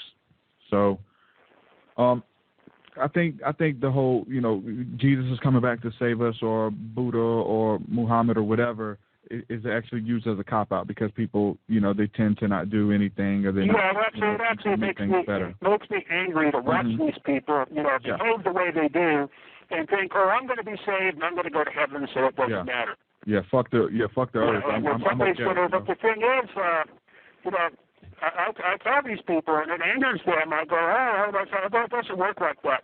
I go, Jesus left in his spaceship. Uh-huh. And he's not coming back. And there is not one person on this planet today, not one, that is going to heaven. Mm-hmm. So just get that out of your mind. Then they choke and they'll never talk to me again. So that's fine. It insults me to have that keep throwing in my face and throwing in my face. I watch these people behave like savages and just trash everything around them. Yeah. But they go to church and they pray on Sunday, and so what we do, we call that insurance policy Christianity. Yeah. Yeah, and then on the other level, then they want to pray in the morning for when we go out, we're going to find more gold. Well, I would call that rewards card Christianity. Mm-hmm. And I just have to tell these people I cannot engage in either one of those things because it's against my upbringing, as I come from a long line Christian background of priests, nuns, and monks, and all that to go back 800 years. People want to start this stuff off, and I can't handle it because I was not made like that. Yeah, and so I guess what you're saying is exact same thing I'm saying, and a lot of other people, is that what you're seeing from the church now, claiming to be the ones who get you in tune with God, are doing the exact opposite and just using. Yeah, so what I do is just like the person I'm referring to in Los Angeles, where I work there, that exhibits these things that I just said. Mm-hmm. So why don't you come to church on Sunday? Well, the last thing I want to do is go into Los Angeles on Sunday. When the whole freak circus is crawling, and to risk my car and my personal body and the rest of that, when I go, well, here's what you need to do. You need to come to my church, because they all wonder where I go at the end of the day, and I disappear in some jeep trail up in the mountains. It's very drivable, so nobody will bother me. You know, the altimeter hand is moving like a second hand on a clock when I'm crawling up the face of a mountain. That's where I go at the end of the day. I go, you need to come to my church, the Church of God's Creation. Exactly. I'm with you there, brother. Yeah, not some hole where a bunch of carrion-eating people all go to jerk themselves off, and they're going to go to heaven. Everybody else is going to go to hell because they're a piece of dead meat that rocks. I don't, I don't want to be part of it. The only reason why, in my adult life, where I went to the churches was the big ones that had the organs. Yeah. I mean, I was there for the building, and I was there for the sound. I wasn't there for the rap. Yeah, and you know what? They have people saying that on a very small scale now, as far as they go to church to enjoy the music, or they don't really know the people or agree with the preaching, but they enjoy the music. They have great music there. I'm a Lutheran, and that's what Lutheranism is based on. It's music. Music is access to God. Yeah, exactly. Not somebody's oscillating tongue. Exactly. I think that's what we've been saying. There's a couple more minutes for you to be on the show. I want to touch on crystals. If you can tell me anything about crystals, there's a lot of people talk about crystals hold energy, quartz, and things like that. We understand that crystals were in radios and were used as a conductor of electricity. Am I correct on that? Or quartz crystals are used in all radio equipment to this day, because quartz has an interesting property. If mechanical force is applied to it, it produces electrical force, and if electrical force is applied to it, it produces a mechanical force, so it's a reciprocal situation. So you can cause a quartz crystal to mechanically vibrate, which will give rise to electrical vibration, which in turn goes into a circuit that turns it back into mechanical vibration, and it compounds on itself, and it sings at a frequency. And that's the frequency of like your silly phone, or the clock rate on your computer, or whatever device you have. Gets its rhythm and frequencies from one particular piece of quartz. Now, the other crystal, the crystal radios and the crystal rectifiers, that's what's inside the transistors. And these crystals change their conductivity and the way that they pass electricity by the electrical force that's applied to them, so that you can apply a small electrical force to a particular crystalline substance, such as iron sulfide or pyrite, and that small electrical force will cause a much larger electrical response in the crystal, and in a certain sense kind of pull the wave in, and that serves as a detector.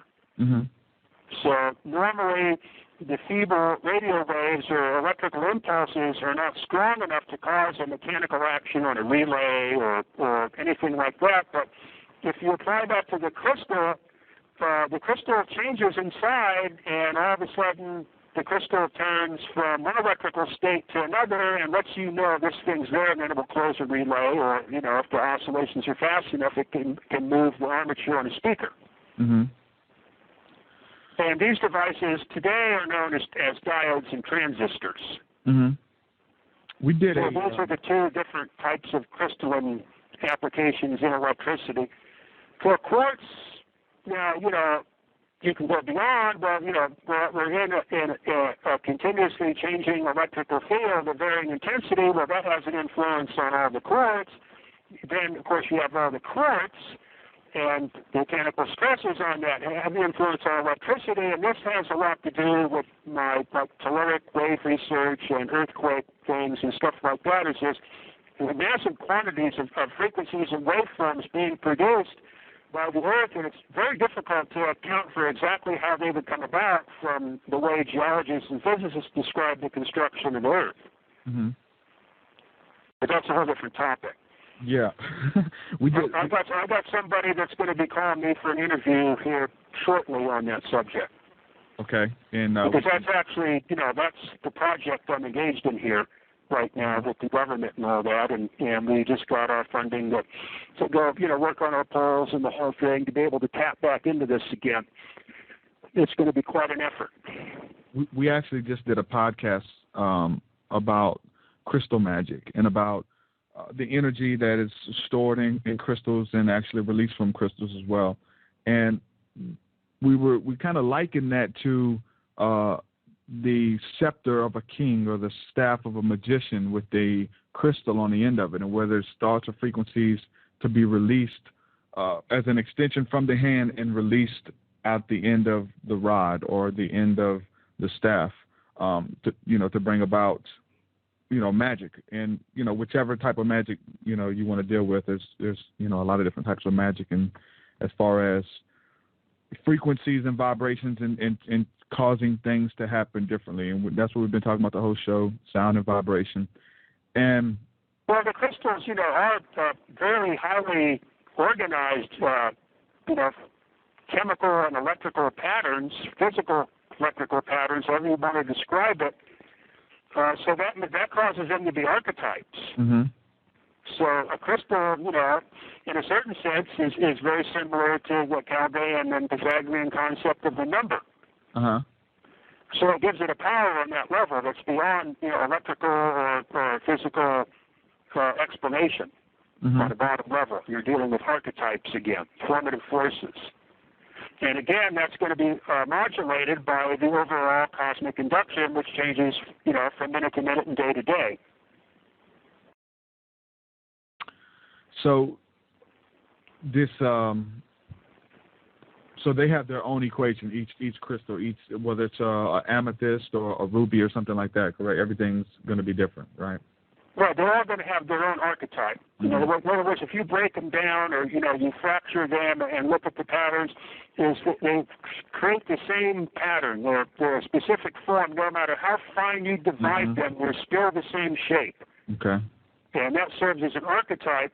And then that's also a polarization because you have all these little points which, you could conceive of as electric charge or something that creates induction. So the crystal kind of pulls this ether force into it, okay. and then turns it into a physical form. Mm-hmm. And then that comes like with the quartz, and that in turn can come back out as a mechanical or some kind of, a different mm-hmm. type of force, a transforming device, so mm-hmm. to speak. Yeah. So they kind of liken that too as well. The ephod mentioned up in the Bible that there was all these different rubies and things like that were affixed to this big breastplate type thing. And there's people who also believe that there was a type of conductor as well, with all these different types of emeralds and amulets and things like that, and that it actually helped the person get in tune by wearing this vesture and get in tune and speak to God and have an experience with God through these crystals. Well, I mean, if somebody knew how to engineer that would make sense. Mm-hmm.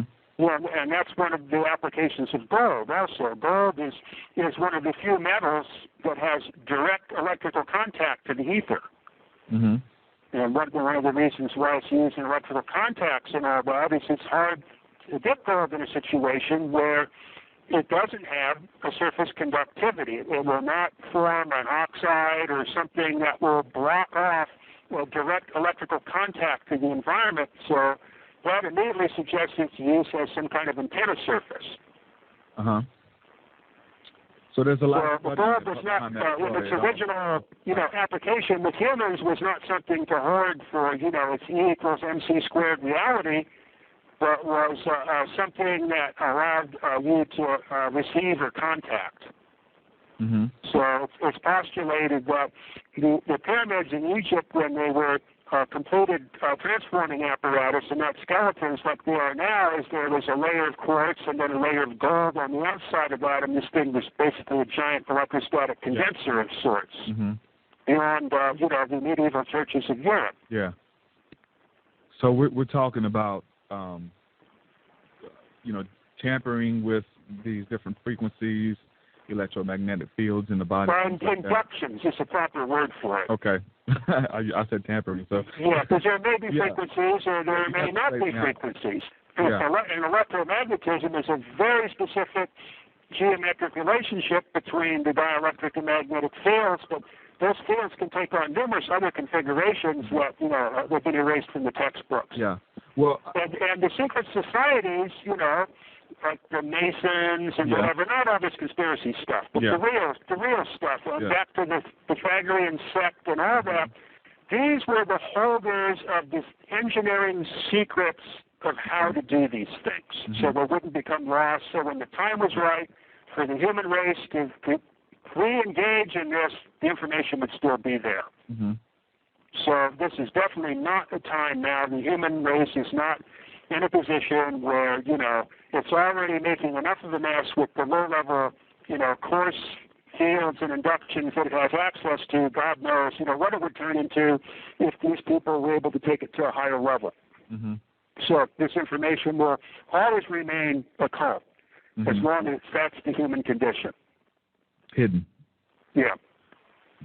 So whenever we're talking about this, I think there's people who will change the word out for when we're talking about electricity and frequencies and things like that. In the way that the Egyptians were conducting electricity, they'll change the word out for spirits. That they were dealing with these different vibrations of spirits and summoning spirits and pulling in forces from the ether as well. We'll actually call them the same thing. They're talking about the same thing, but they call it something different. So speaking about vibration being a thought and things like that, because these different frequencies bring forth different thoughts, different feelings, different emotions when you hear them, when you feel them. That's what spirits do. Even in the Bible, there's a part where these different spirits present themselves before God, and he wants something to be done on the earth. And these different spirits present themselves and say, I want to go down to the earth, and I want to be a lying spirit. So and then another spirit said, well, I want to go down there and be a confusion spirit. I want to go down there and spread confusion amongst the people. So I can't help but link these vibrations, these frequencies and sounds with this spirit work as well, when we understand that a spirit in itself is not like a demon or a monster that has a physical body that runs around. It's a thought form and a vibration at the same time. And I'm just linking this together with everything that you're saying, because it's making perfect sense if you study the Holy Scriptures, or even some of the other. It's not just the Bible. These are universal truths that are taught, and they're just called different names. Right. Called totally different names. And when you're dealing with church people or people who are very religious and hold to their sect, they can't agree. No, you're talking about spirits. I'm talking about vibrations, something totally different. No, it's the same thing. We just call it something totally different because you don't understand the science behind it. Yeah, there's modern terms for things of the past. So the word vibration and energy has really been seized upon and pretty heavily misused in this area. So, energy and vibrations have specific dimensions, but what we're talking about doesn't necessarily have those dimensions because it hasn't turned the ether into anything solid yet. So that's where I prefer to stick to the Faraday concept of polarization and induction. Which those are the rules. Polarized. In other words, the spirit polarizes everything, just like a magnet polarizes the space that something is in, and then it influences on what's in that space through the polarization, but there is no frequency and there is no energy there. The energy comes about by the actions, the secondary actions, but the induction itself is not energy and it's not frequency. But it can give rise to those things, or those things can give rise to inductions. The same thing like with the quartz crystal, it can go one way or the other. Exactly. So it's like it's a principle that is not positive or negative in itself. It's it's whatever you do with it. I think it has you have to tap in within a certain intention to use it for positive, negative, good or bad or whatever. Yeah, we're dealing with so much speculation. It starts to. It gets beyond the engineering level, which I like to remain at. Yeah. Right. And but this is the situation with electricity. Is every time I have to make one of these presentations, which is coming up again now, and like the one which I really recommend that people acquire off the internet is this last presentation I gave. It's not clear in my mind because it's been a while since I gave that presentation, but I had clarified this point quite solidly in the last presentation. Now I'm getting ready to give another presentation, and it always starts with the same thing. Okay, I'm going to give a lecture on electricity to a crowd of people that don't know what electricity is, and nobody knows what electricity is anyway. So how do I begin? Yeah, and that's why you're on this show, and that's what we do with a lot of people whose some of their information's got to be deep, and you have to have a lot of study to even keep up with what they're saying. We try to make it very practical for the listener, someone who they can, maybe experiment with or understand, who aren't physicists or who aren't, who don't have a degree or anything like that. So I think we're doing a good job today. I think we're tying some things together. It's working out great. I think we have time for another caller if someone has a question. Let me bring this person in. We have guest 24 who's in the room. How you doing? You on there? Yeah. Can you hear me? Yes. Hello? How's it going? Yeah, we hear you. Real good. I'm over here in Dallas, Texas. I was just calling. The big solar flare that hit back in the late 1800s, and how it basically just disintegrated a lot of the lines and the telegraph machines and all that. And some of the technology that you're kind of studying with being in the ground and grounding energy, would that help protect against some of those solar events that would be a big catastrophic event like it was back in the 1800s? I didn't get any of that. It was all broken up. Pardon me? Can you say it again? Yeah, yes. I was talking about the solar event and back in the late 1800s, where it basically disintegrated a lot of the electrical elements that was going on at that time period with telegraph and even bent railroads. And something was like that was to happen today with some of this grounding technology help prevent some of those situations. You'll have to repeat the question for me. I couldn't understand it. Okay, you're kind of breaking up a little bit, Eric. He's wanting to know, is there anything that we could do to, prepare against a solar flare that would scramble everything like that actually happened in the 1800s? Is there a way? Well, actually, the entire electrical grid of the country is being redesigned at a very high cost for some reason to make it even more susceptible to all this. In fact, this is a project I'm working on here because it's caused a complication in this municipality. Is the department services that are necessary for some of the functions. They're trying, everybody knows, massive EMP and receive a solar flare and direct all this stuff into the appliances in your home. We're trying to figure out what's behind this. Mm-hmm. All right. So basically, this society has pulled the switches down and bent over and grabbed its ankle and said, let me have it, son, with all the satellites and this common neutral power. I think we're losing him.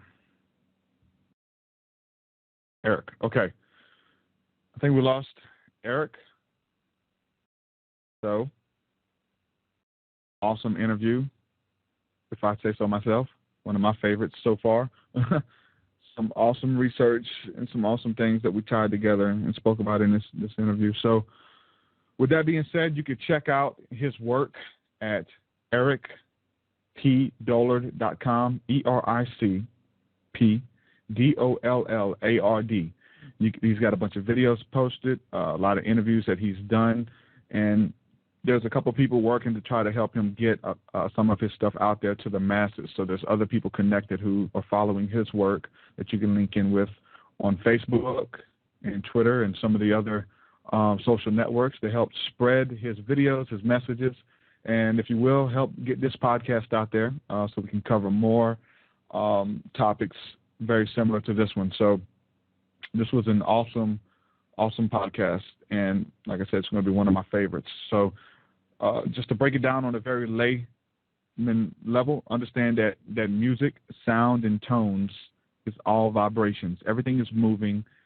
Everything is conducting electricity. Your body is made up of the same electricity. And so when we look at stuff like this Rife experiment, what I'm talking about, remember to bless people.